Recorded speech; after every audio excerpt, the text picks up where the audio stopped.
এক মেয়ে তার শ্বশুর বাড়ি যাওয়ার আগে বাবাকে প্রশ্ন করলো, বাবা, আমাদের সামনের উঠোনের ওই গাছটাকে কি পেছনের বাগানে লাগানো যায় না? তখন মেয়েটির বাবা তাকে উত্তর দিয়ে বলল, ওই গাছটা হলো 4 বছরের পুরনো একটা গাছ, এটা এখন অন্য কোথাও লাগানো একদমই সম্ভব না। এখন যদি এই গাছটাকে অন্য কোনো জায়গায় নিয়ে লাগানো হয়, তবে সেটা নতুন মাটিতে নিজেকে মানিয়ে নিতে পারবে না এবং গাছটা মরে যাবে। নিজের বাবার মুখে এই কথা শোনার পর মেয়েটা তখন হাউমাউ করে কাঁদতে কাঁদতে বাবাকে বলতে লাগলো, আচ্ছা বাবা, একটা কথা বলো তো, 4 বছরের একটা পুরনো গাছ যদি অন্য জায়গায় নিজেকে মানিয়ে নিতে না পারে, নতুন মাটিতে নিজেকে একদমই বাঁচিয়ে রাখতে না পারে, তাহলে আমি তো তোমার এই ঘরে 20 বছরের পুরনো একটা মেয়ে। আমি তো কোনো সামান্য একটা গাছ নই বাবা, আমি তো তোমারই মেয়ে। তাহলে তুমিই বলো, আমি কিভাবে অন্যের একটা নতুন বাড়িতে গিয়ে নিজেকে মানিয়ে নিব আর নিজেকে সম্পূর্ণ বাঁচিয়ে রাখবো বাবা?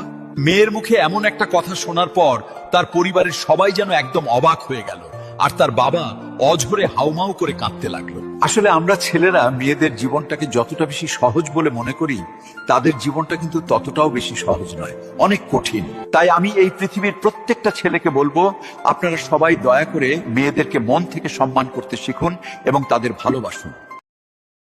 Download ShareChat.